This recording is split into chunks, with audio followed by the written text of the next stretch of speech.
نحمده ونصلي على رسوله الكريم اما بعد فاعوذ بالله من الشیطان الرجیم بسم اللہ الرحمن الرحیم۔ باب العلم انواریہ ایجوکیشنل سوسائٹی کے زیر اہتمام چلنے والے ادارے جامعہ انواریہ کے تحت قرآن کریم کی تفسیر صحائح ستہ، فقہ و اصول فقہ کی مشہور و معروف کتابوں کی ویڈیو ریکارڈنگ کا سلسلہ جاری ہے۔ اس کی ایک یہ سنہری کڑی سنن ابن ماجہ کی 58ویں نشست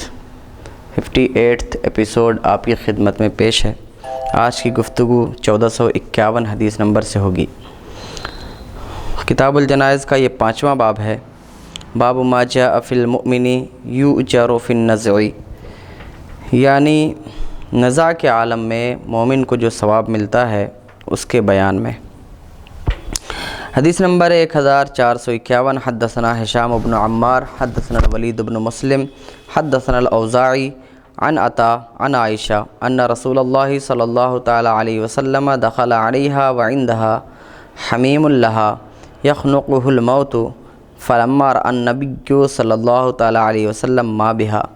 قال لا تبتئسی علی حمیمک فإن ذلك من حسناته۔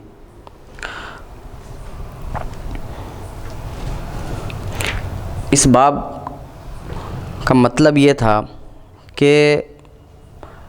مومن کو جب کوئی تکلیف ہوتی ہے تو وہ تکلیف پر اگر مومن صبر کرے تو اللہ تبارک و تعالی اس تکلیف پر اسے اجر اور نیکیاں عطا فرماتا ہے۔ اسی سلسلے کی یہ پہلی حدیث حضرت عائشہ رضی اللہ تعالی عنہ سے مروی ہے کہ رسول اللہ صلی اللہ تعالی علیہ وسلم ان کے پاس تشریف لائے اور اس وقت حضرت عائشہ کو اتنا تیز بخار تھا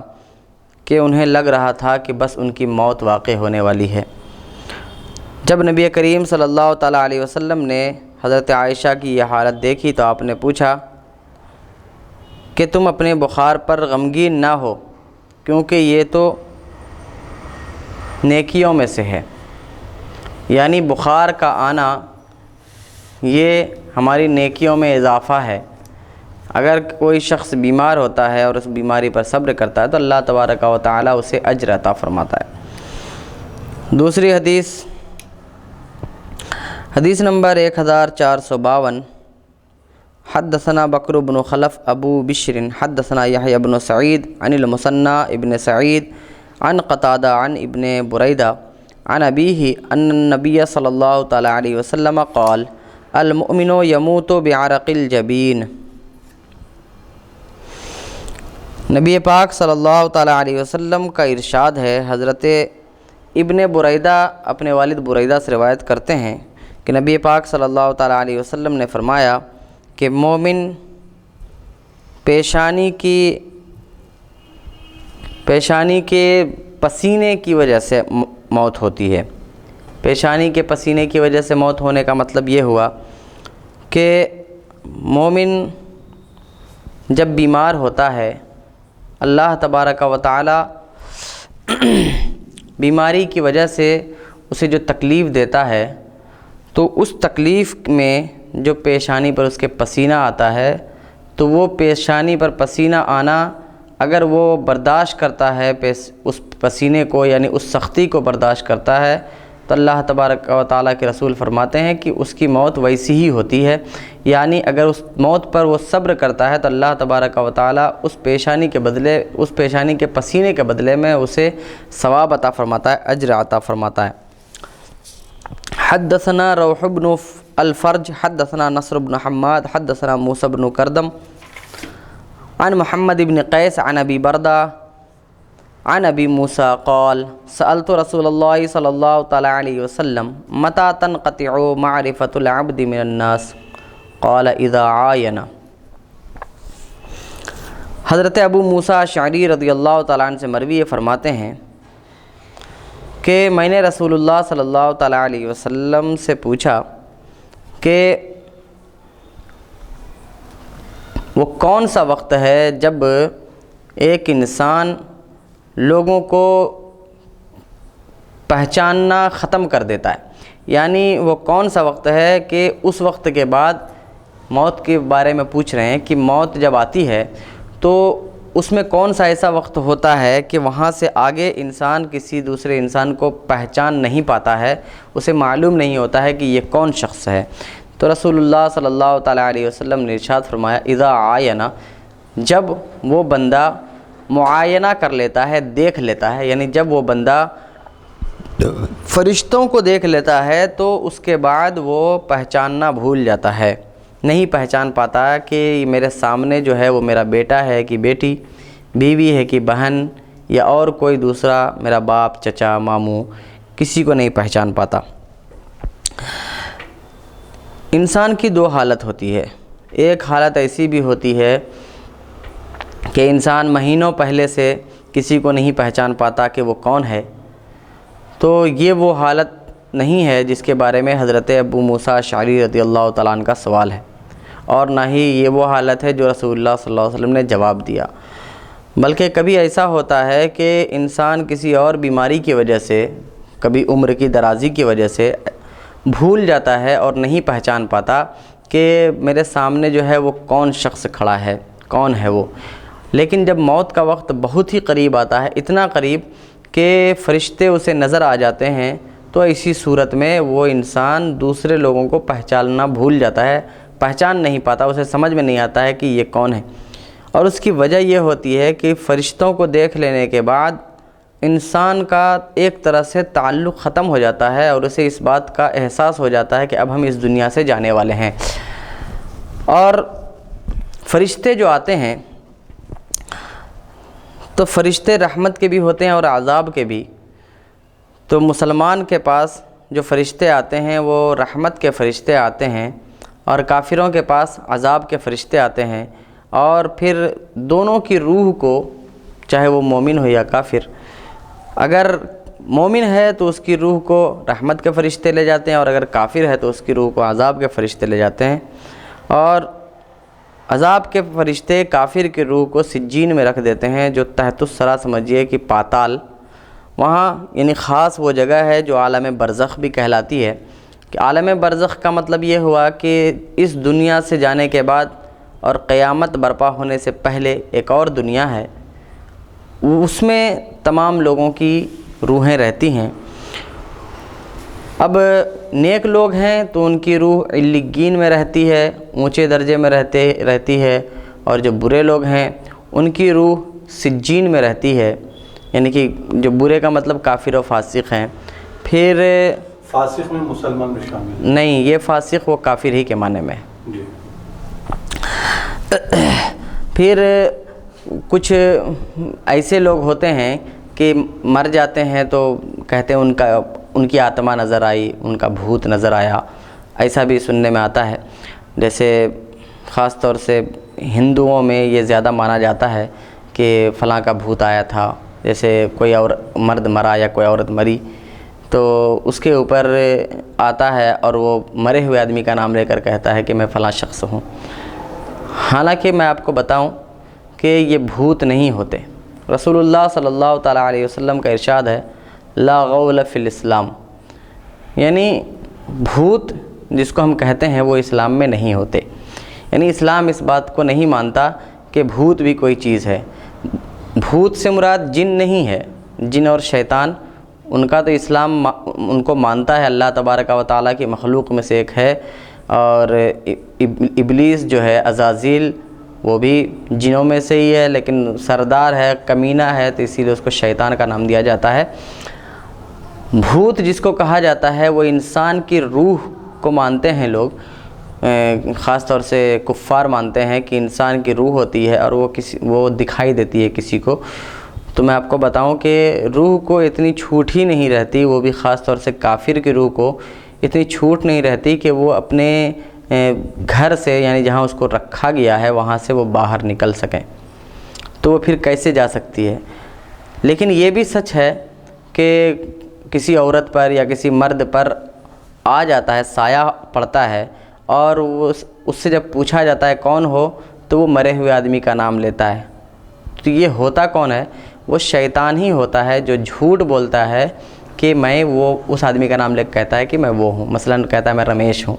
تو یہ شیطان ہوتا ہے